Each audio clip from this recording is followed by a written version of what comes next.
Hovifah Emil menemui Prabowo di Kertanegara.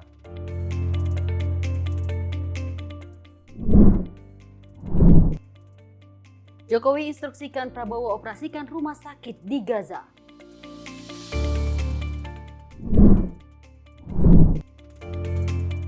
Menteri PUPR Basuki beri isyarat tunda iuran tapera.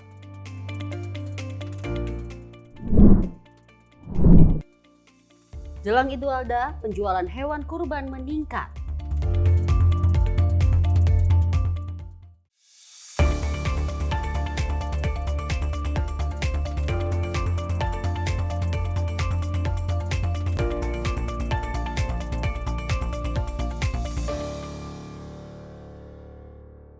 Halo, selamat malam. Pemirsa, senang sekali rasanya ya kalau udah di akhir atau mau menuju weekend nih. Lebih semangat menikmati hidup. Kira-kira Dewi weekend mau kemana Dewi? Kita mau jalan-jalan pastinya. Lelah sudah gitu. Enaknya jalan-jalan, kalau saya sih siaran lagi nih Dewi. Kayaknya Semangat Andi.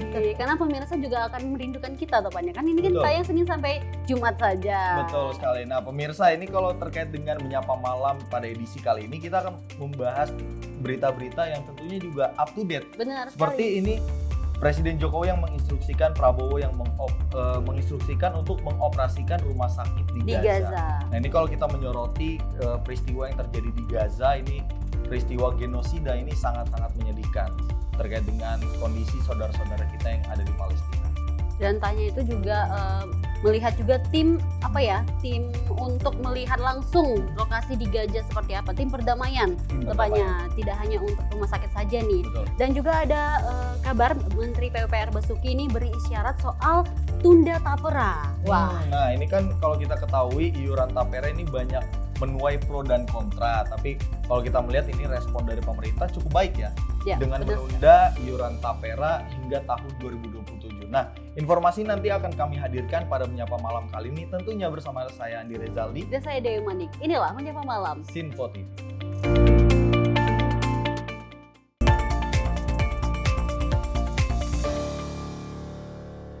Kita awali Menyapa Malam pada edisi kali ini pemirsa terkait dengan Bacagub Hovifah Indar Parawansa beserta Bacawagubnya di Jawa Timur Emil Dardak menyambangi kediaman Presiden terpilih sekaligus Ketua Umum Partai Gerindra Prabowo Subianto. Keduanya menyambangi kediaman Prabowo di Kertanegara 4 pada Jumat sore. Bakal calon gubernur Hovifah Indar Parawansa beserta Bacagubnya di Jawa Timur Emil Dardak menyambangi kediaman Presiden terpilih sekaligus Ketua Umum Partai Gerindra Prabowo Subianto. Kedatangannya tersebut disambut hangat oleh Ketua Umum Partai Gerindra sekaligus Presiden terpilih Prabowo Subianto dan sejumlah eliter Partai Gerindra. Tampak Hovifah mengenakan batik berwarna biru langit, sementara pasangan Bacagubnya Emil Dardak mengenakan batik berwarna coklat. Setibanya bakal calon gubernur Hovifah Indar Parawansa ini tidak bicara banyak kepada awak media saat ditanya terkait pengusungan Gerindra kepada dirinya untuk maju di Pilkada Jawa Timur mendatang. Dari Jakarta, Farijal Ronabayu, Sinpo TV melaporkan.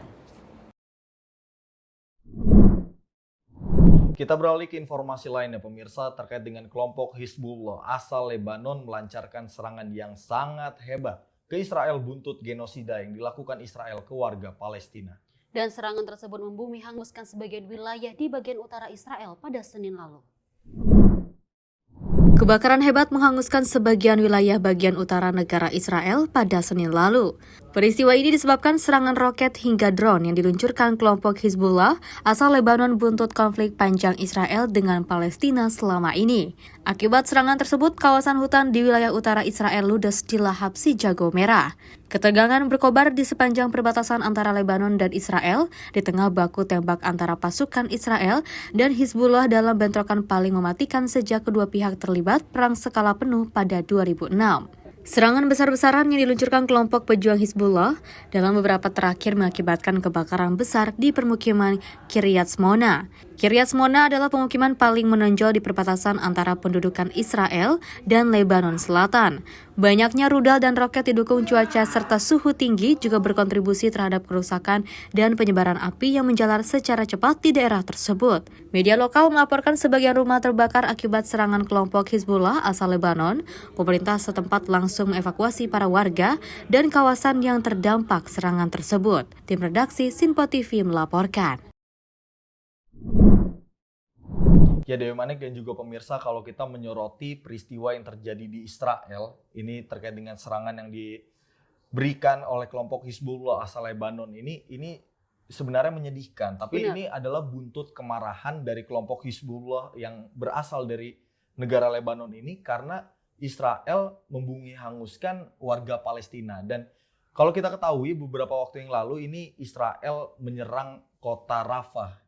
Yang kita ketahui adalah kota Rafah ini adalah kota terakhir dari perlindungan warga Palestina. Kota teraman tepatnya ya. Betul Dan sekali. kalau saya melihat ini hal yang sedih juga karena tidak ada henti-hentinya jadinya peperangan ini. Tapi mudah-mudahan kita berharap semoga apa yang terjadi di saudara-saudara kita lebih tepatnya cepat kelarnya ya. Betul situasi sekali. saat ini. Kalau kita mengacu dengan kemarahan, ini juga bukan hanya Lebanon saja, tetapi juga negara Iran juga turut ikut campur dengan Benar. peristiwa yang terjadi di Palestina. Bukan hanya dua negara itu saja sebenarnya, kita juga Indonesia sebenarnya marah, kecewa dengan apa perlakuan militer Israel terhadap saudara-saudara kita yang ada di Palestina. Namun kita tidak bisa berbuat banyak karena Indonesia ini taat dengan aturan seperti itu pemerintahnya dan hanya bisa memberikan bantuan sesuai dengan aturan yang diberlakukan. Bantuan, dukungan, serta Betul doa sekali. itu penting sekali ya yang dibutuhkan saudara-saudara kita yang ada di Palestina. Dan informasi berikut ini pemirsa, Menteri Pertahanan Prabowo Subianto menemui Joko Widodo di Istana Negara Jakarta pada Kamis kemarin. Dalam kesempatan itu, Prabowo memaparkan hasil kunjungan kerjanya dengan menghadiri Shangri-La Dialog di Singapura.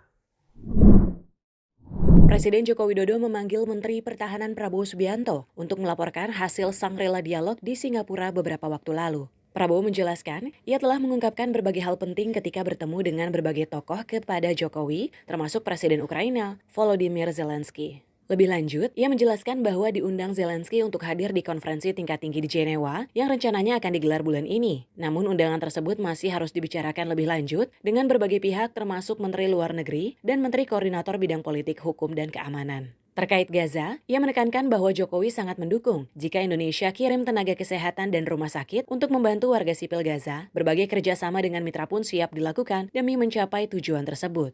Saya lapor ke Presiden. Dalam pembicaraan saya terus berusaha meyakinkan Presiden Zelensky menawarkan jasa-jasa baik kita, apakah Indonesia bisa membantu untuk mendorong ke arah gencatan senjata. Memang beliau minta khusus ketemu kita, ketemu Indonesia dan ketemu saya. Beliau mengundang saya ke Geneva, tapi tentunya nanti Presiden, Menteri Luar Negeri akan menggodok, mungkin juga bersama Menko Polhukam akan digodok sikap Indonesia yang final. Apakah kita hadir atau tidak? Dalam beberapa hal masalah Gaza, saya lapor ke Presiden dan Presiden sangat mendukung, memberi instruksi kepada saya. Kita siap mengirim rumah sakit, mengirim tenaga kesehatan kita di dalam Gaza, bekerja sama dengan beberapa negara mitra kita, terutama negara-negara Timur Tengah, yang juga sudah mengoperasikan rumah sakit di situ, yaitu Uni Emirat Arab. Dari Jakarta, redaksi Sinpo TV melaporkan.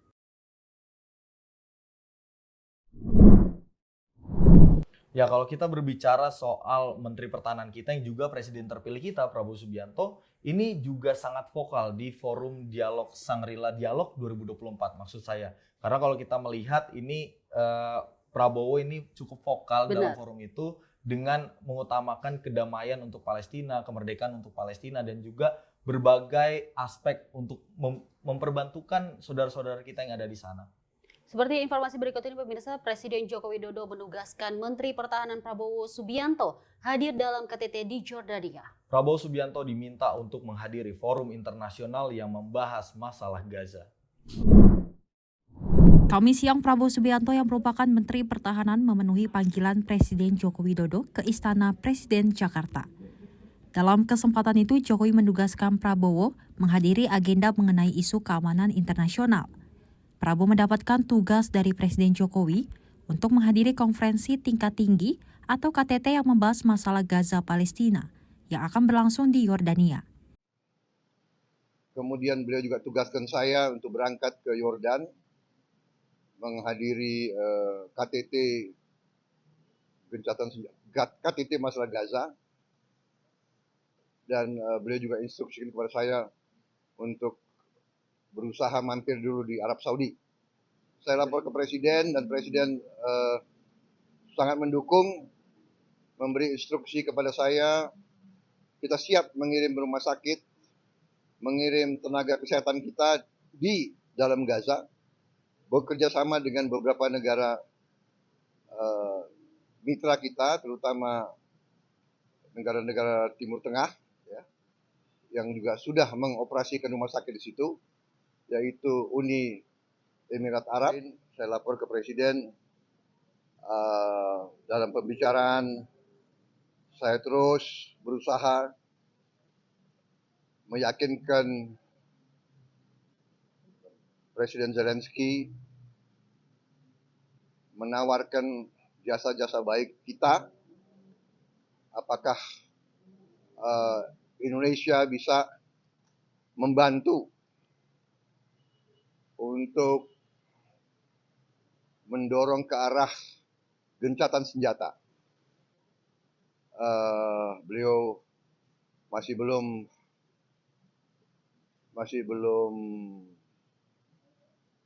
setuju dengan usul-usul kami. Dari Jakarta, tim redaksi Simpo TV melaporkan. Ya baik Dewi Manik dan juga pemirsa, ini Presiden Joko Widodo juga memberikan instruksi langsung kepada Menteri Pertahanan Prabowo Subianto untuk bekerja sama dengan Uni Emirat Arab terkait pengoperasian rumah sakit lapangan di Gaza. Dan Prabowo juga menyampaikan selain rumah sakit, Presiden juga menyetujui untuk mengirim tenaga kesehatan ke dalam Gaza yang nantinya akan bekerja sama dengan beberapa negara mitra. Dalam beberapa hal masalah Gaza, saya lapor ke Presiden dan Presiden sangat mendukung, memberi instruksi kepada saya. Kita siap mengirim rumah sakit, mengirim tenaga kesehatan kita di dalam Gaza, bekerja sama dengan beberapa negara mitra kita, terutama negara-negara Timur Tengah, ya, yang juga sudah mengoperasikan rumah sakit di situ, yaitu Uni Emirat Arab. Kemudian beliau juga tugaskan saya untuk berangkat ke Yordan menghadiri KTT masalah Gaza, dan beliau juga instruksikan kepada saya untuk berusaha mampir dulu di Arab Saudi.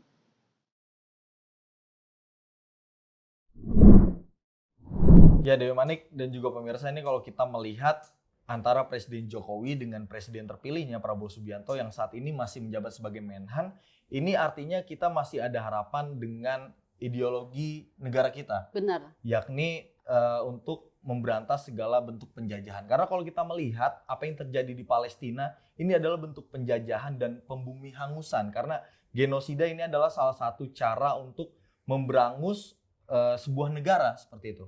Kalau kita lihat Indonesia ini selalu mengirim perdamaian ya. Seperti yang salah satu tindakan ini tim perdamaian nanti akan diberangkatkan juga. Betul. Dan juga ini tim medis. Kita berharap apapun yang dilakukan oleh Indonesia ini tetap mendukung saudara-saudari kita yang ada di Palestina. Nah kalau kita melihat pemerintah kita sudah berupaya, ini juga masih menunggu informasinya terkait dengan mandat dari PBB. Karena tidak sembarangan untuk bisa mengirimkan bantuan seperti itu.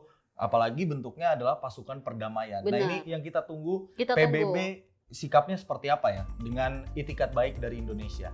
Semoga mendapatkan kunci juga. Karena kita sudah sangat-sangat ingin untuk membantu saudara-saudara kita. Dan informasi berikutnya akan kami sampaikan pemirsa, namun usai jeda berikut tetaplah bersama kami dalam Menyapa Malam Simpo TV.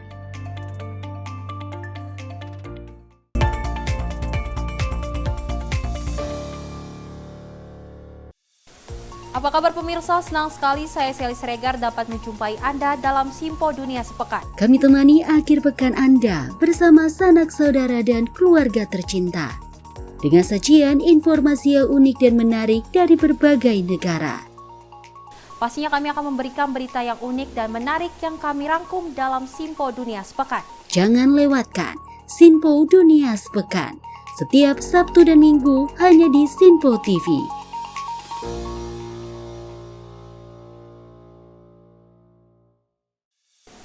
Salam jumpa pemirsa, Anda menyaksikan Simpo Sepekan bersama saya Syem Hakung. Beragam informasi selama sepekan kami sajikan untuk Anda. Rangkuman berita yang menjadi sorotan media massa siap menemani akhir pekan Anda bersama keluarga tercinta. Bersama saya Syem Hakung, kita jelang informasi selengkapnya untuk Anda. Kami hadirkan Simpo Sepekan setiap minggu pukul 6 pagi hanya di Simpo TV. Halo, salam jumpa pemirsa. Kami kembali hadir dengan rangkaian informasi yang dihimpun dari berbagai penjuru dunia. Kami hadirkan rangkuman informasi terkini dari seluruh penjuru dunia hanya untuk Anda. Informasi paling penting dan sajian berita menarik kami sajikan hanya di Simpo Dunia. Bersama saya Dewi Manik, inilah Simpo Dunia selengkapnya untuk Anda. Jangan lewatkan Simpo Dunia setiap Senin hingga Jumat di Simpo TV.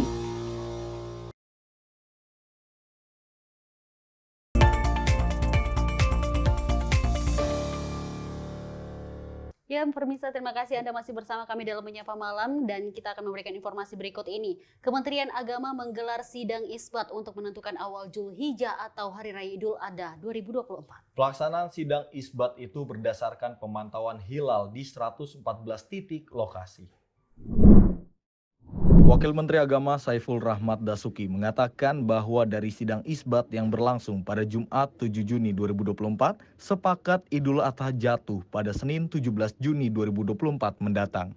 Hal itu disampaikan Saiful usai melakukan sidang isbat tertutup di Kementerian Agama yang dihadiri sejumlah undangan, diantaranya Ketua Majelis Ulama Indonesia, Ketua Komisi 8 DPR, Dirjen Bimas Islam, dan Duta Besar Negara Sahabat. Saiful menyebut penetapan itu disepakati karena hilal sudah terlihat di beberapa titik di Indonesia dengan kriteria syarat dan mabis atau perkumpulan dari Menteri Agama Malaysia, Brunei, Indonesia, dan Singapura, yakni dengan ketinggian hilal di atas 3 derajat dengan elongasi 6,4 derajat. Saiful menyebut dari laporan petugas rukyat Kementerian Agama, hilal terlihat berada di ketinggian 7 derajat 15,2 menit hingga 10 derajat 41,09 menit dengan elongasi 11 derajat 34,38 menit hingga 13 derajat 14,47 menit. Oleh karenanya, berdasarkan hisab posisi hilal wilayah Indonesia yang sudah masuk kriteria mabim tersebut serta adanya laporan hilal terlihat, disepakati bahwa 1 Zulhijjah tahun 1445 Hijriah jatuh pada hari Sabtu tanggal 8 Juni 2024 Masehi. Dan insya Allah Hari Raya Idul Adha jatuh pada Senin tanggal 17 Juni 2024. Diketahui pantauan hilal penentuan 1 Zulhijjah 1445 Hijriah sekaligus Idul Adha 2024 dilakukan Kementerian Agama di 114 titik di seluruh wilayah Indonesia. Dari Jakarta, Jihan Nabila Ahmad Rehan, Simpo TV melaporkan. Kemenparekraf hadirkan Wonder Space by Wonderful Indonesia di Indonesia One Station MRT Bundaran Hotel Indonesia Jakarta. Kegiatan ini dihadirkan dalam rangka promosi 5 destinasi wisata prioritas. Bertempat di Indonesia One Station MRT Bundaran HI Jakarta, Kemenparekraf menghadirkan Wonder Space by Wonderful Indonesia. Wonder Space adalah instalasi yang menyuguhkan pengalaman imersif bagi pengunjung untuk merasakan berjalan-jalan di 5 destinasi wisata Indonesia. Acara ini dihadirkan dalam rangka promosi 5 destinasi wisata prioritas. Pengunjung disuguhkan ambience Danau Toba, Borobudur, Labuan Bajo, Mandalika, Likupang, dan nuansa flora dan fauna di bawah air. sama Wonderful Indonesia, kerjasama ini kita harapkan bisa meningkatkan pengalaman menggunakan transportasi publik berkelas dunia MRT, tapi juga bisa mendorong lebih banyak wisatawan Nusantara mengambil momen liburan untuk berwisata di Indonesia aja, terutama di 5 destinasi prioritas. Lebih lanjut, Sandi menjelaskan, target utama pengunjung adalah Gen Z agar mendapatkan pengalaman menarik. Karena Wonderspace menyuguhkan gabungan antara animasi dan visualisasi nyata, serta musik yang membawa memori pengunjung ke tempat indah. Selain itu, juga sangat bisa menarik untuk dijadikan konten di media sosial. Dari Jakarta, tim redaksi Sinpo TV melaporkan.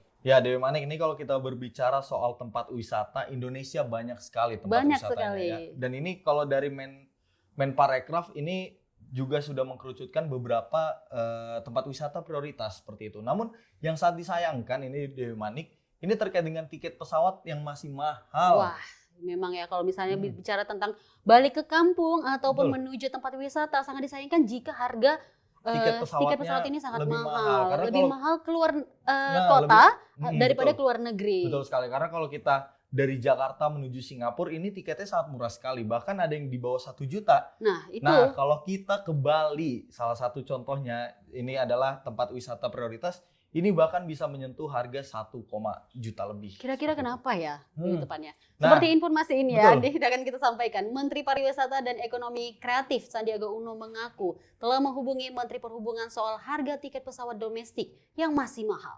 Hal ini terkait dengan tujuan untuk mencapai target kunjungan wisatawan dalam negeri.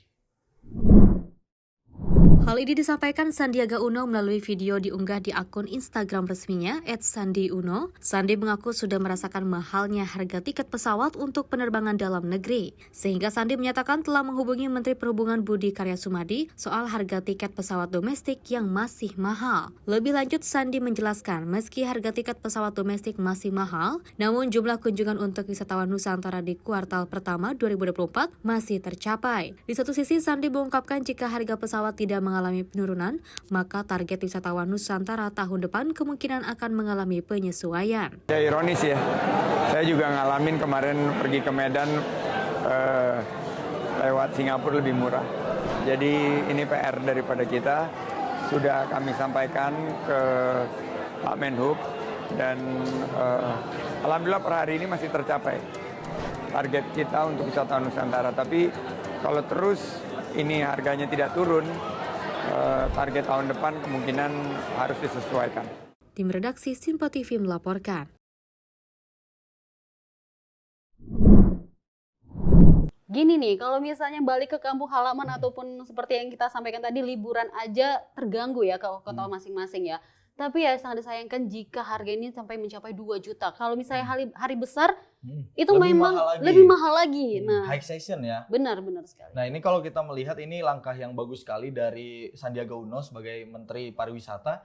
Ini langsung menghubungi Menteri Perhubungan untuk mencari solusi bersama-sama. Ini bagaimana? Karena kalau kita melihat masyarakat kita yang mungkin berada di tingkat atas atau tingkat menengah, ini lebih milih liburan ke luar negeri. Contohnya ke Singapura, terus ke Malaysia. Karena cenderung lebih murah Lebih tiket murah, pesawatnya iya benar. dibandingkan kalau kita berlibur ke Labuan Bajo atau ke Bali atau bahkan ke Indonesia bagian timur lainnya yang sebenarnya tempat wisatanya ini sangat-sangat indah, kalah lah luar negeri. Kalah sekali. Betul. Karena kalau kita misalnya menempuh perjalanan pun yang dengan nyaman seperti itu, contohnya kita lebih memilih Indonesia ya. Betul tentunya. sekali. Nah, ini kita beralih ke informasi lainnya pemirsa. Ini International Tourism Investment Forum atau ITIF 2024 resmi dimulai. Dan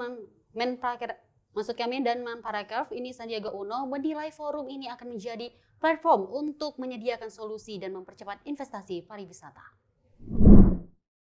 Bertempat di Pantai Indah Kapuk, Jakarta Utara, rangkaian kegiatan International Tourism Investment Forum atau ITIF 2024 terselenggara pada 5 hingga 6 Juni 2024.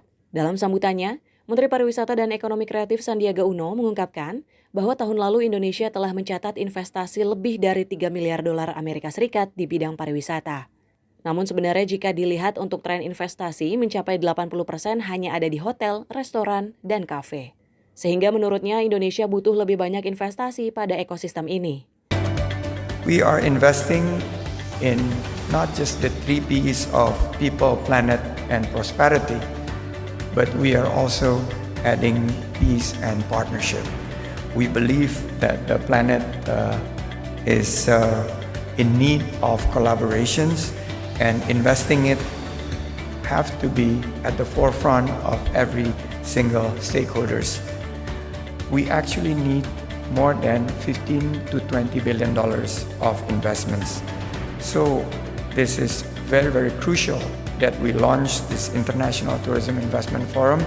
Di sisi lain, Sandi menjelaskan kuartal pertama tahun ini telah mencapai target sekitar sepertiga dari target mendekati $1 miliar. Sandi juga berharap forum ini akan jadi platform untuk menyediakan solusi dan mempercepat investasi pariwisata. Dari Jakarta, tim redaksi Sinpo TV melaporkan. Ya, Dewi Manik dan juga pemirsa, ini masih seputar dengan investasi. Ini ada Menko Bidang Maritim dan Investasi Luhut Binsar Panjaitan yang mengatakan pihaknya akan mendorong pembentukan family office di Bali. Dan Luhut menilai pembentukan family office dapat meningkatkan pendapatan negara hingga 200 juta US dollar. Menko Marves Luhut Binsar Panjaitan akan mendorong pembentukan family office atau firma keluarga di Bali yang dinilai dapat meningkatkan pendapatan negara. Menurut Luhut, family office dapat berpotensi menghasilkan penerimaan negara mulai dari 100 juta US dollar hingga 200 juta US dollar. Luhut pun akan mengusulkan pembentukan family office tersebut kepada Presiden Jokowi dan telah berkomunikasi dengan para pengusaha internasional. Namun hal itu tentu memerlukan kekuatan hukum dan arbitrase internasional. Tingkat kepercayaan dunia ini makin baik gitu. Seperti Singapura itu contoh ada 1.500 family office. Itu ada angka uang yang menurut mereka, tadi pagi kita bicara juga sama beberapa konsultan yang memberikan masukan ke kita, itu 1.600 triliun, 1,6 triliun US. Jadi bisa bayangkan kalau kita bisa dapat ya yang awal-awal 100 juta, 200 juta sampai miliar dolar kan bagus, nggak ada ruginya. Targetnya bisa tahun ini di pemerintahan Jokowi atau ya kita coba untuk tadi membulatkan usulan ini, dan kalau minggu depan sudah bulat nanti saya akan usulkan ke Bapak Presiden Jokowi untuk kita bawa ke atas. Karena itu harus nanti pakai common law dan ada syarat-syarat lain, misalnya arbitrase internasional kalau jadi gampangnya kita niru aja Singapura, niru aja Hong Kong dengan Abu Dhabi. Jadi kalau mereka bisa buat, kenapa kita tidak bisa buat? Kan itu menguntungkan buat Republik. Menko Marves juga mencontohkan bahwa saat ini di Singapura memiliki 1.500 firma keluarga dengan dana yang kelolaannya mencapai 1,6 triliun US dollar dan telah ada di Hong Kong dan Abu Dhabi. Diketahui family office merupakan firma penasihan manajemen kekayaan swasta yang melayani individu dengan kekayaan bersih sangat tinggi. Selain itu, family office juga dapat menangani masalah non-keuangan seperti sekolah swasta, perencanaan liburan, hingga berbagai urusan rumah tangga. Dari Jakarta, tim liputan Sinpo TV melaporkan.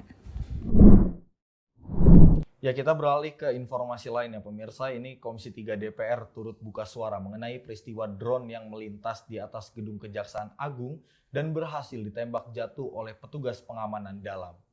Dan sementara Wakil Ketua Komisi 3 DPR Habibur Rahman lantas meminta agar publik tak terburu-buru berasumsi dan mengaitkan peristiwa tersebut dengan dugaan penguntitan yang dilakukan anggota Densus 88 terhadap Jampitsus. Hal tersebut disampaikan oleh Wakil Ketua Komisi 3 DPR RI Habibur Rahman saat ditemui di Gedung Parlemen Senayan Jakarta pada Kamis siang. Habibur Rahman menilai masih banyak kemungkinan yang menjadi penyebab mengapa drone tersebut bisa melintas di atas Gedung Kejaksaan Agung.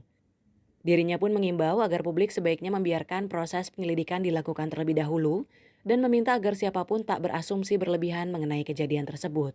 Jadi kita jangan buru-buru berasumsi bahwa ini bertalian nggak bertalian ya dengan sesuatu, apakah dengan misalnya dikuntit dan lain sebagainya. Kita harus menganalisa ini benar-benar dengan kepala dingin ya, jangan emosi berbasis asumsi. Itu bisa diselidiki peristiwa tersebut. Namanya drone menurut saya banyak sekali beredar ya di Jakarta ini. Bisa jadi kan di situ dekat mall ya, ada beberapa mall ada yang sedang mencoba ya uji coba drone atau seperti apa, misalnya ada orang baru beli drone dites, jadi dia nggak tahu lewat institusi Kejaksaan Agung. Jadi nanti biarkan dulu ini berproses secara hukum, diteliti, ada teknologinya. Sebagai informasi, insiden dijatuhkannya sebuah drone oleh Pamdal terjadi pasca drone terlihat berputar di atas kawasan gedung Kejaksaan Agung sekitar pukul 18.45 waktu Indonesia Barat pada Rabu 5 Juni 2024. Setelah berhasil ditembak jatuh, drone tersebut kemudian langsung diamankan oleh petugas. Dari Jakarta, Sri Dewi Andayani, Dio Malau, Sinpo TV melaporkan. Ya pemirsa, memang kalau kita melihat antara hubungan dengan Kejagung dan Polri ini sebenarnya sudah baik-baik saja. Karena kalau kita melihat dari Presiden Jokowi ini sebelumnya juga sudah memanggil dari Kapolri, kemudian juga dari Kejagung ini sudah dipanggil ke istana. Dan ini menegaskan bahwa semuanya baik-baik saja. Dan juga Menko Polhukam ini juga sudah menegaskan bahwa tidak ada hubungan yang panas atau bagaimana antara kedua instansi tersebut. Jadi ini jangan selalu dikaitkan dengan isu-isu yang benar sekali, seperti yang tadi di Wakil Ketua Komisi 3 DPR Habibur Rahman ini sudah menyampaikan ya tepatnya ya. Jangan mengaitkan peristiwa itu dengan dugaan penguntitan. Betul, karena itu masalahnya sudah selesai, sudah Presiden Jokowi sudah turun tangan dan meredam semuanya gitu ya. Tapi itu harus diteliti lagi, itu drone siapa tepatnya? Nah, itu yang harus diteliti lagi, itu drone siapa, karena Kejagung ini adalah instansi yang krusial juga. Artinya jangan sampai ada drone-drone yang kita tidak tahu maksudnya apa terbang di sana. Benar sekali. Dan informasi berikut ini Andi dan juga pemirsa soal tapera, namun akan kami sampaikan usai jeda berikut. Tetaplah bersama kami dalam Menyapa Malam Sinpo TV.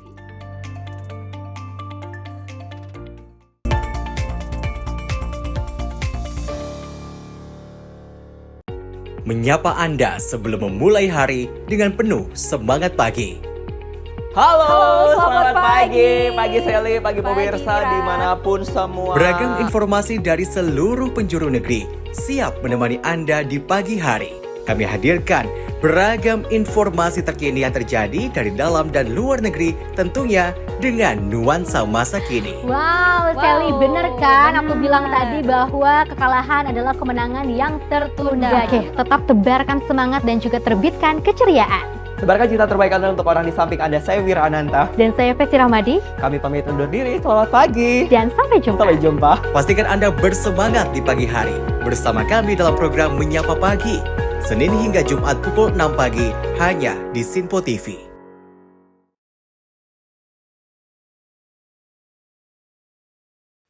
Halo, salam jumpa pemirsa.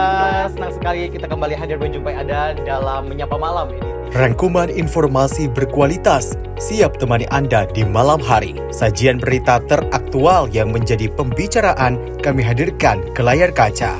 Laporan dari berbagai peristiwa kami sajikan ke ruang informasi Anda.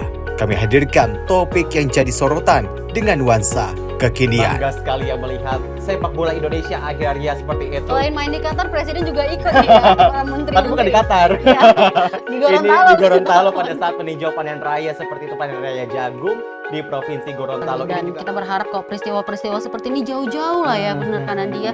Karena mengerikan curanmor, terus kayak kejadian seperti tadi yang nggak kita duga, nggak kita sangka, yang kita jauh-jauhkan nih bisa saja menimpa gitu. Dan kita tetap harus berhati-hati pemirsa. Saya Andi Rezaldi. Saya Chef Hakung. Terima kasih sudah menonton. Selamat malam dan sampai jumpa. Saksikan selalu Menyapa Malam setiap Senin sampai Jumat pukul 20.00 waktu Indonesia bagian Barat hanya di Sinpo TV.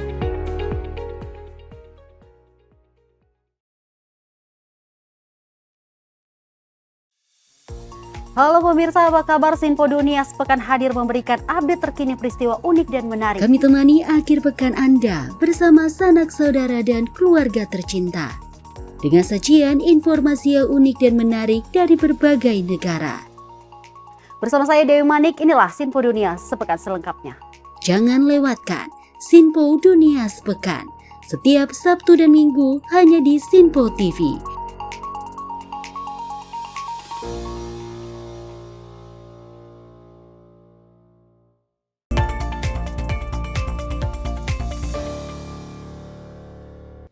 Masih bersama kami dalam Menyapa Malam dan informasi akan kami lanjut pemirsa soal tapera yang sebelum break tadi kita sudah sampaikan, di mana Kepala Bappenas Suharso Monarva ini menjelaskan soal program tabungan perumahan rakyat yang bersifat sukarela seperti tabungan haji. Suharso mengatakan program tapera tersebut tidak akan bersifat memaksa sehingga masyarakat tak perlu khawatir. Menteri Perencanaan Pembangunan Nasional Bappenas Suharso Monarva menjelaskan, program tapera merupakan akumulasi modal oleh masyarakat yang bersifat sukarela. Menurut Suharso, program tapera menjadi hal terpenting untuk meningkatkan kepercayaan publik terhadap pemerintah selaku pengelola keuangan dalam program tersebut. Sementara itu, penerapan iuran tapera kini semakin diperluas oleh pemerintah ke seluruh kalangan pekerja, antara lain bagi pekerja BUMN dan juga pekerja swasta. Suku bunganya itu naik turun, ya kan? Sekarang 11, besok 12, 13, 14. Kasihan masyarakat, kasihan rakyat. Nah, maka dibuatlah itu FLPP, liquidity facilitas, yang memblended dana dari pemerintah dan dana dari bank agar tetap suku bunganya tidak naik turun dan periodenya bisa lama. Risk premiumnya itu dibayar kepada bank yang tersebut. Tapi saya nggak tahu praktek yang sekarang ya. Praktek yang sekarang saya dengar sudah tidak seperti itu. Nah itu kemudian kita juga kenapa mengumpulkan likuiditas, yaitu masyarakat yang tidak bankable gimana dong? Tukang bakso, misalnya orang-orang para pengusaha-pengusaha kecil, kaki lima, bagaimana dong dia? Dia terpinggirkan untuk ini, kan harus ditolong juga agar mereka juga bisa masuk ke situ. Nah, terpikir oleh kami pada waktu itu pakai sistem tabungan. Nah, tapi tabungan itu sifatnya altruistik. Tahu altruistik? Altruistik itu artinya bergantung kepada ya sukarela, kemampuan kita gitu. Jadi kalau misalnya saya mampunya 100 ya 100. Jadi kayak gotong royong itu loh kita pakai di dalam pengadaan itu. Jadi ada yang bisa 200, ada yang bisa 100, 300, 400, ngapa kita blended. Dari Jakarta, Sri Dewi, Dava Rizkiano, Sinpo TV melaporkan. Dan informasi berikut ini masih dengan seputar tapera, di mana baru-baru saja nih Andi dan juga pemirsa, Menteri Pekerjaan Umum dan Perumahan Rakyat Basuki Hadimulyono memberi isyarat akan menunda implementasi iuran tabungan perumahan rakyat atau tapera. Dirinya mengungkapkan telah berdiskusi langsung dengan Menteri Keuangan Sri Mulyani mengenai rencana penundaan implementasi tapera tersebut. Menteri PUPR sekaligus Ketua Komite BP Tapera Basuki Hadimulyono menyatakan bahwa pemerintah tidak akan terburu-buru mengimplementasikan program tabungan perumahan rakyat jika dinilai belum siap. Basuki pun menepis anggapan bahwa pemerintah masif dalam memenuhi kebutuhan perumahan rakyat. Dirinya lantas menekankan implementasi iuran tapera dapat ditunda. Selain itu, meskipun belet soal iuran tapera ini sudah diundang-undangkan sejak 2016, namun ia menilai program tersebut dimatangkan lagi sehingga dapat diterima oleh masyarakat luas. Sebetulnya itu kan dari 2016 undang-undangnya. Kemudian kami dengan Bu Menteri Keuangan agar dipupuk dulu kredibilitasnya. Ini masalah trust. Ya, ini masalah trust. Sehingga kita undur ini sudah sampai 2027. Menurut saya pribadi, kalau memang ini belum siap, kenapa kita harus tergesa-gesa? Harus diketahui APBN sampai sekarang ini sudah 105 triliun dikucurkan untuk FLPP, untuk subsidi bunga. Sedangkan kalau untuk tapera ini mungkin dalam 10 tahun bisa terkumpul 50 triliun. Jadi effortnya dengan kemarahan ini saya pikir saya nyesal betul. Dari Jakarta, Sri Dewi, Dava Rizkiano, Sinpo TV melaporkan. Ya, bagaimana Dewi Manik menanggapi berita tadi? Menanggapi berita tadi sedikitnya mendapatkan gambaran. Betul. Berarti ditunda nih untuk sementara. Ya, kita harapkan ini dengan langkah dari pemerintah, artinya pemerintah tuh tidak tutup kuping dan juga tidak tutup mata dengan apa yang terjadi di publik. Karena kebijakan ini kan Betul. langsung terasa ke masyarakat tepatnya. Betul sekali. Seperti apa nanti kebijakan itu kami menantikan yang terbaik pastinya. Betul. Nah, pemirsa, ini kalau kita berbicara soal tapera, ini sudah beberapa negara sudah memberlakukan di dan juga pemirsa. Ini kalau di negara lain ini beberapa negara bahkan hingga menarik upah dari masyarakatnya atau para pekerjanya ini hingga 17%. Artinya memang ada di beberapa negara yang berhasil, namun memang kalau kita berbicara soal kebijakan yang baru, ini pasti menuai pro dan kontra. Karena hal baru ya. Betul sekali, seperti memang iuran BPJS pada saat awal-awal, seperti benar kata Presiden Jokowi, ini pasti ada pro dan kontra. Ya hal yang biasa, tapi ya kita apresiasi lah Presiden Jokowi beserta jajarannya ini mendengarkan aspirasi masyarakat. Benar sekali. Dan berikut informasi ini pemirsa, gelaran Solo Great Sale ke-10 resmi ditutup oleh Menparekraf Sandiaga Uno. Sandi menilai Solo Great Sale telah memberikan dampak langsung bagi UMKM dan juga pergerakan ekonomi. Solo Great Sale ke-10 yang dilaksanakan pada 1 bulan penuh pada Mei lalu akhirnya resmi ditutup. Menteri Pariwisata dan Ekonomi Kreatif Sandiaga Uno resmi menutup gelaran tersebut. Sandi menyampaikan rasa apresiasi terhadap Kadin Surakarta serta seluruh panitia dan masyarakat yang turut mensukseskan dan memeriahkan gelaran tersebut. Mengucapkan terima kasih dan memberikan apresiasi kepada Solo Great Sale 2024 yang malam ini insya Allah kita akan tutup. Dan Kota Surakarta sendiri bersama Kadin mengangkat tema pesona wisata dan belanja di kota budaya. Saya melihat dampaknya langsung kepada UMKM dan nanti akan kita hitung berapa jumlah dampak dari ekonomi yang bergerak. Kami akan turunkan tim kajian dan juga kita harapkan lapangan kerja yang tercipta. Lebih lanjut, Sandi menyatakan bahwa pemerintah selalu mendorong promosi branding Kota Solo sebagai kota budaya karena baru saja mendapatkan penghargaan dari UNESCO sebagai UNESCO Creative Cities Network. Dari Jakarta, tim redaksi Sinpo TV melaporkan. Informasi berikut ini pemirsa, salah satu agenda yang dikunjungi Ketua Mahkamah Agung Muhammad Syarifuddin yakni menghadiri wisuda Purna Bakti Ketua Pengadilan Tinggi Pontianak Muefri. Ya, Syafruddin menyampaikan ucapan selamat kepada Mufri karena telah melaksanakan amanahnya sebagai abdi negara. Ketua Mahkamah Agung RI Muhammad Syarifuddin memimpin prosesi wisuda Purna Bakti Ketua Pengadilan Tinggi Pontianak Muefri di Aula Pendopo Gubernur Kalimantan Barat pada 3 Juni 2024. Dalam sambutannya, Syarifuddin mengapresiasi dedikasi Muefri selama berkarir di pengadilan. Ia menyebut bahwa Muefri berhasil menjadi hakim yang baik dan tidak memiliki jejak catatan buruk selama 39 tahun di pengadilan. Momentum wisuda ini merupakan hal yang istimewa bagi seorang hakim yang telah tuntas menjalankan tugas dan mengabdikan dirinya sebagai pelayan publik. Untuk itu, di kesempatan yang baik ini, perkenankan saya menyampaikan ucapan selamat kepada Bapak Mufri SHMH atas momentum Purna Bakti beliau pada hari ini. Disertai terima kasih tak terhingga atas dharma bakti yang telah Bapak persembahkan di ranah peradilan. Saya percaya prosesi wisuda hari ini bukanlah seremoni biasa, namun merupakan suatu upacara monumental yang menjadi penanda SHMH berhasil memasuki masa-masa purna bakti dengan jiwa dan raga yang sehat, tanpa meninggalkan catatan hitam selama perjalanan karir beliau. Tidak semua hakim diberi anugerah oleh Allah Subhanahu wa taala untuk mengalami momen bersejarah seperti ini. Cukup banyak hakim yang meninggal dunia atau terhenti pengabdiannya karena satu dan lain hal sebelum mencapai usia pensiun, hingga tidak dapat merasakan momentum bersejarah seperti sekarang ini. Dari Jakarta, tim redaksi Sinpo TV melaporkan. Ya, kita beralih ke informasi lainnya pemirsa. Ini sejumlah jenis beras mulai dari medium hingga beras premium mengalami kenaikan harga seperti yang terjadi di pasar tradisional Cigombong, Bogor. Dan akibat dari naiknya harga beras, para pedagang mengaku mengalami penurunan omset penjualan.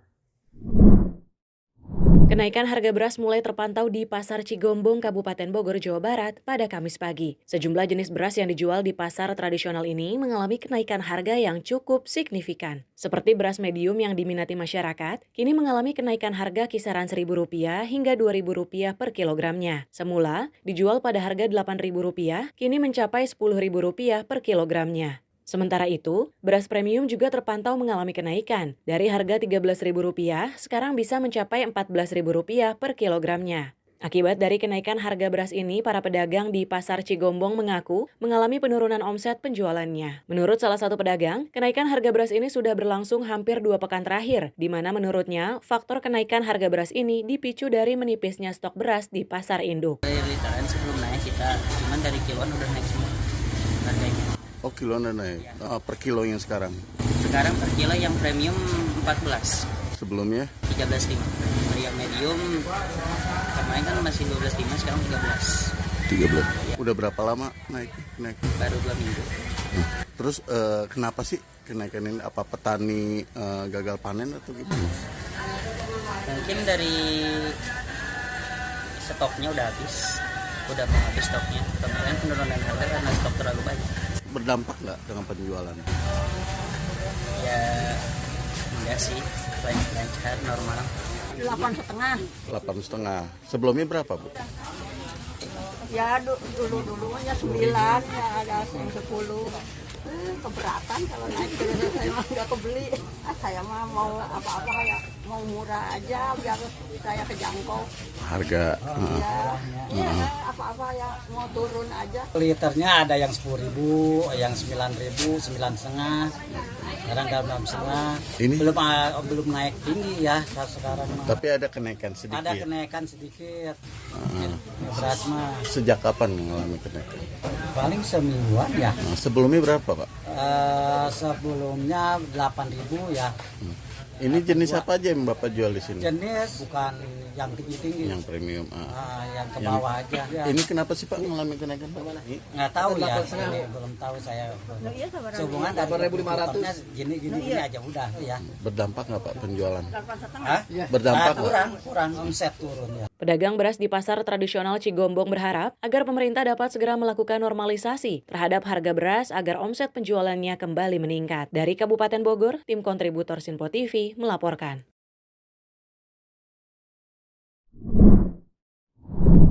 Ya, menjelang Hari Raya Idul Adha 2024 membuka berkah tersendiri bagi para pedagang hewan kurban, seperti yang ada di Pasar Hewan Kurban Jonggol, Bogor, yang sudah mulai kebanjiran pesanan. Dan omset para pedagang hewan kurban ini melejit 60 bahkan 80%. Sebanyak 700 ekor sapi berbagai jenis dan 100 ekor domba dijajakan di pinggir Jalan Soleh Iskandar, Tanah Sereal, Kota Bogor, seminggu menjelang Idul Adha. Pemesanan hewan kurban meningkat signifikan di lokasi penjualan ini sejak 1 bulan terakhir. Sebagian besar sapi yang dijual didatangkan langsung dari Bima, Nusa Tenggara Barat, sementara untuk domba didatangkan dari Solo. Untuk harga hewan kurban ini dijual cukup beragam tergantung jenis dan ukuran. Pembeli hewan kurban pun berdatangan dari berbagai kalangan. Pedagang mengaku saat ini penjualan hewan kurbannya melesat hingga mencapai 400 ekor sapi. Bahkan domba jualannya sudah dipesan sampai 100 ekor untuk kurban di Hari Raya Idul Adha mendatang. Sapi jenis ini Bima ya? Jenis Bima. Terus Bapak sudah pesan atau gimana? Gimana Pak, pedagangnya sudah mengecek untuk kesehatan hewannya? Untuk pengecekan karena beliau sudah, cuma kita memastikan aja kan ada biasanya ada surat kesehatan dari dinasnya. Belum konfirmasi, lalu bisa kita lagi konfirmasi wawancara dengan Berapa sapi Pak yang? 100. Kami menyediakan 700 ekor sapi dan sekitar 100 ekor domba. Ini didatangkan dari mana Pak? Untuk sapi-sapi ini sendiri kami datangkan langsung dari Bima, Nusa Tenggara Barat. Kebanyakan sapi-sapi ini sudah berada di sini sekitar hampir 1 bulan ini. Kalau domba sendiri? Kalau untuk domba baru datang sekitar 4 hari yang lalu Pak. Dari Solo. Kalau untuk penjualan sendiri untuk sapi sampai hari ini, Hari Idul Adha tahun ini, insya Allah kami sudah menjual sold 400 ekor. Kalau untuk domba, insya Allah sudah sold semua karena sudah pesanan dan kemungkinan nanti bakalan menambah lagi jumlahnya. Ini pesanan rata-rata dari mana, warga mana Pak? Oh, kalau pesanan sendiri kami banyak instansi pemerintahan, juga dari partai-partai, juga sangat banyak dari pejabat-pejabat negara juga. Untuk cek kesehatan untuk hewan kurban sendiri gimana Pak? Oh ya, untuk kesehatan sendiri kami sudah pastikan sapi-sapi yang dibawa ke sini sudah pasti sehat. Itu dapat dicek melalui surat kesehatan yang kami bawa dari Bima. itu ada suratnya dan sudah terverifikasi. Sementara hewan kurban yang dijual sudah terverifikasi dan telah memiliki surat keterangan kesehatan hewan atau SKKH dari daerah asal. Hal ini untuk memastikan hewan kurban yang dibawa dari luar kota dan dijual dalam kondisi sehat. Dari Kota Bogor, tim kontributor Sinpo TV melaporkan. Wah, jadi berkah tersendiri ya Dewi Manik dan juga Benar. pemirsa ini terkait dengan pedagang-pedagang hewan kurban. Ini memang menjelang Idul Adha, ini hewan kurban memang semakin laku karena Sudah mulai dibanjiri betul pemesanan. sekali. Nah, tapi yang sangat disayangkan di saat pedagang hewan kurban ini mulai mendapatkan omset bahkan hingga 80% peningkatannya, ini sangat disedihkan bagi para pedagang bahan baku, bahan pokok seperti itu. Seperti beras tadi yang Betul. cukup mahal ya, tepatnya. Wah, gimana nih ceritanya nih? Siap masak daging tapi nggak siap ada nasinya. Gitu, makan daging tapi nggak makan nasi, gimana tuh ceritanya? Mudah-mudahan ini akan ada kebijakan dari pemerintah. Betul. Ya. Semoga harga beras yang sangat-sangat dibutuhkan oleh masyarakat Indonesia ini dapat segera turun. Dan informasi ini juga bahkan 60 sampai 80% harga daging cukup banyak. Itu melihat bahwa ibadah masyarakat tepatnya ya untuk menjelang Idul Adha. Dan informasi berikutnya nanti akan kami sampaikan pemirsa, namun usai jeda berikut tetaplah bersama kami dalam Menyapa Malam Sinpo TV.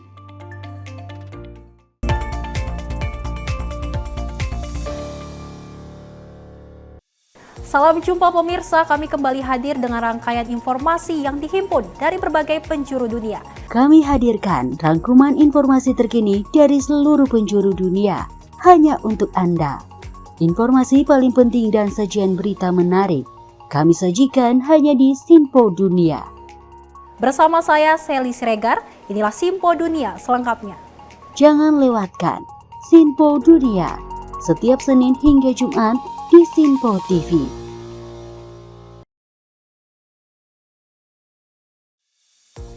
Halo pemirsa, Sinpo Dunia sepekan kembali hadir menemani Anda dengan berbagai informasi dari penjuru dunia yang telah kami rangkum dalam sepekan. Kami temani akhir pekan Anda bersama sanak saudara dan keluarga tercinta. Dengan sajian informasi yang unik dan menarik dari berbagai negara. Bersama saya Festi Rahmadi, ini dia informasinya untuk Anda. Jangan lewatkan Sinpo Dunia sepekan. Setiap Sabtu dan Minggu hanya di Sinpo TV.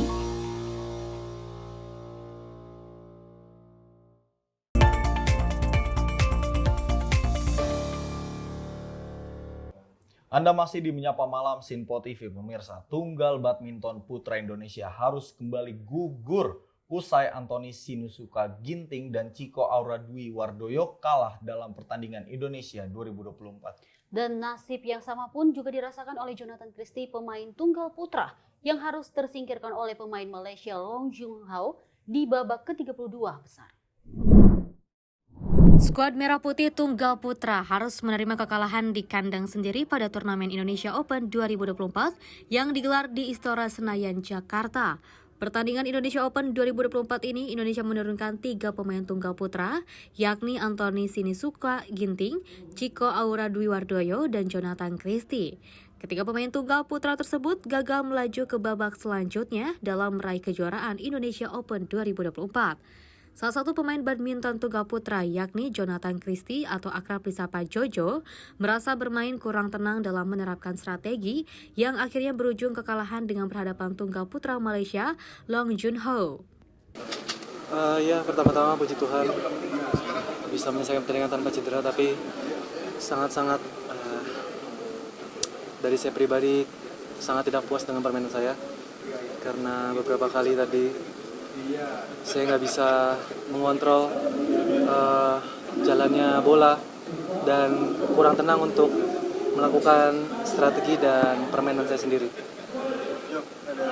Saya pastikan itu tinggal saat ini sama Chico kemarin tersingkir, itu tinggal sendiri sekarang tersingkir juga ada dikasih belum? Kalau pressure karena Ginting sama Chico kalah sih enggak ya, karena ya memang dia permainan, tapi ya nggak bisa dipungkiri tadi pas masuk lapangan pun ada tegangnya juga gitu. Tapi bukan karena kalahan Ginting dan Chico, itu karena ya dari sayanya pribadi.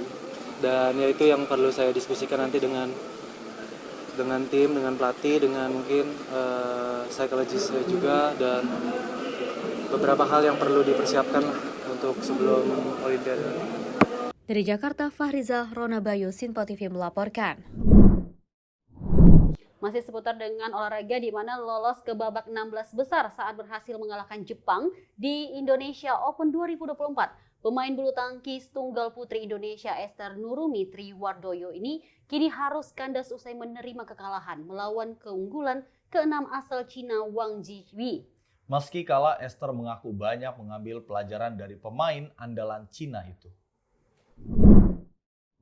Pemain bulu tangkis tunggal putri Indonesia Esther Nurumi Triwardoyo terhenti di babak 16 besar Indonesia Open 2024 setelah dikalahkan 2 game permainan dari unggulan ke-6 asal Cina Wang Zi.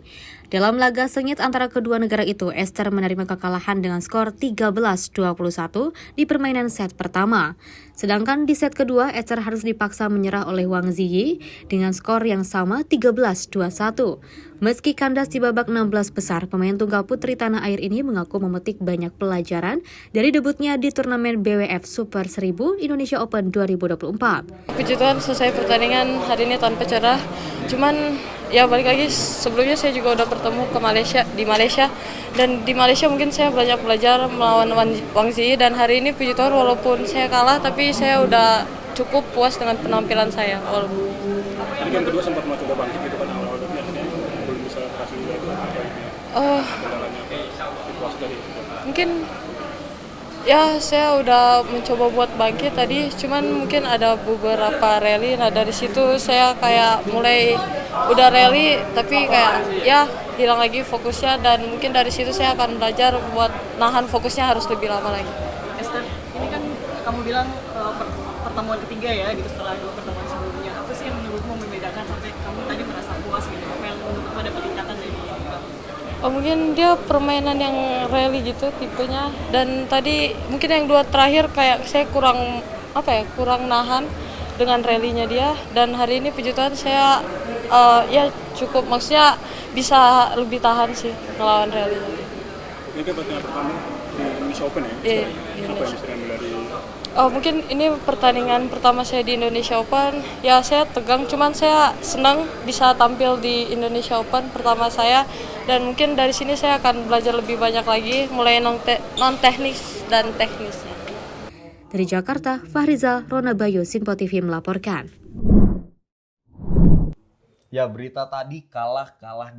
Nah, kalau berita yang satu ini, pemain bulu tangkis ganda putra Indonesia kembali berhasil lolos maju ke babak 16 besar pada turnamen bulu tangkis Kapal Api Indonesia Open 2024. Dan kali ini ganda putra Indonesia Bagas Fikri yang mampu tampil gemilang sehingga berhasil menyingkirkan perwakilan ganda putra Tiongkok Li Yuchen dan Chou Shuwan. Dalam laga babak 32 besar Indonesia Open 2024, ganda putra Tiongkok Liu Yuchen dan Ou Shuanxi harus tersingkir usai dibungkam oleh pemain bulu tangkis ganda putra skuad Merah Putih, Bagas Maulana dan Muhammad Sohibul Fikri. Ganda putra Indonesia ini berhasil menang dengan skor 18-21, 21-18, dan 21-18. Sehingga skuad Merah Putih dinyatakan lolos maju ke babak 16 besar. Dua pasangan peringkat 11 dunia mampu menunjukkan permainan apiknya dengan tenang dan penuh strategi. Yang akhirnya wakil negeri tirai bambu itu harus tersingkirkan di babak 32 besar Indonesia Open 2024. Ya, pertama alhamdulillah kami diberikan kemenangan dan bermain dengan lancar. Ya, pertandingannya tadi dari set awal sampai set ketiga cukup berjalan ketat, kejar-kejaran poin. Ya, kami coba fokus aja terus di lapangan. Di lapangan juga cukup berangin. Ya, kami harus bisa cepat menyesuaikan dan ada penontonnya banyak juga, seru, bergemuruh, itu bikin kami menggebu-gebu, makanya kita harus bisa kontrol di situ biar tidak terlalu pengen keras terus. Ekspektasinya sih ya kami pengen bermain bagus aja sih, dan tadi lumayan mainnya juga cukup bagus, dan kalau menang kalah itu kan udah diatur, ya menangnya itu lebihnya rezeki buat kita, ya alhamdulillah menang. Untuk ya enaknya sih lebihnya kita dianggap underperform aja, biar kita nggak ada beban jadi lepas mainnya, jadi kita bisa ngebuktiin daripada kita dianggap di atas, ekspektasi orang tinggi, dan itu bikin tekanan juga buat kita. Dari Jakarta, Fahrizal Ronabayo, Sinpo TV melaporkan. Nah, kalau tadi adalah Garuda muda yang kita miliki, ini terkait dengan seniornya nih. Ada ganda putra bulu tangkis Indonesia Muhammad Ahsan dan Hendra Setiawan yang berhasil mengamankan tiket maju ke babak 16 besar Indonesia Open 2024. Dan kemenangan ini didapatkan setelah duo julukan The Daddies ini mampu menyingkirkan wakil Thailand Supak Jomko dan Kittipinuping Kadren melalui pertandingan sengit dengan 3 set permainan. Ajang bergengsi Indonesia Open 2024, pemain ganda putra bulu tangkis Indonesia berhasil membawa Merah Putih lolos untuk melaju ke babak 16 besar. Kemenangan ini didapat usai duo yang berjulukan The Daddies berhasil membungkam pemain ganda putra asal Thailand Supak Jomko dan Kittipinuping Kadren melalui 3 set permainan dengan skor 19-21, 21-12, dan 21-13. Atas pencapaian kemenangan tersebut, Ahsan Hendra pun bersyukur mampu menuntaskan laga dengan lolos maju ke babak selanjutnya. Meski demikian, dua Daddies itu juga tak menampik masih punya cita-cita untuk memperbaiki ranking dan merebut 1 titel sebelum akhirnya memilih gantung raket dari dunia bulu tangkis. Ya hari ini nggak mudah ya, dari set pertamanya banyak ragu-ragu, bola-bola gampang, kita buru-buru jadinya malah mati sendiri. Terus keduanya kita rubah, lebih manjangin bola dulu dan baru balik serang. Dan disitu lebih enak lah temponya kita. Sebenarnya sih nggak nyantai juga ya Mas. Jadi kita juga punya tanggung jawab ke sponsor juga kan. Jadi kalau kita cuma nyantai-nyantai ya pasti sponsor juga kecewa. Intinya sih kita maksimal ya di tiap turnamen. Cuman ya memang kalah terus aja Mas.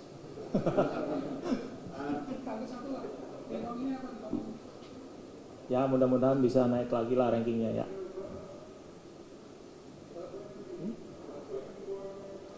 Ya semoga lah bisa 1 lah sebelum pensiun ya. Dari Jakarta, Fahriza Ronabayo, Sinpo TV melaporkan. Wah, ada yang menang, ada yang kalah. Betul. Ini namun ya Andi ya dan juga pemirsa agak susah ya nama-nama dari pemain luar negeri tepatnya. Iya, tadi Dewi Manik sempat kepleset beberapa kali ya. Benar sekali. Nah, tapi yang kita patut apresiasi walaupun ada yang kalah dan juga ada yang menang, ini anggap aja sebagai pemanasan. Karena memang ini Indonesia Open 2024 bukan kejuaraan yang menjadi target utama para atlet kita, tapi ini sebagai ajang untuk pemanasan atlet bulu tangkis kita yang akan bertanding di Olimpiade Paris 2024. Dan informasi berikut ini Andi dan juga pemirsa, bermain di Stadion Gelora Bung Karno, Timnas Indonesia takluk di tangan Irak dengan skor akhir 2-0. Ya, menghadapi Timnas Irak dengan 10 pemain di babak kedua, Timnas Indonesia harus mengakui keunggulan dari tim asal Asia Barat tersebut.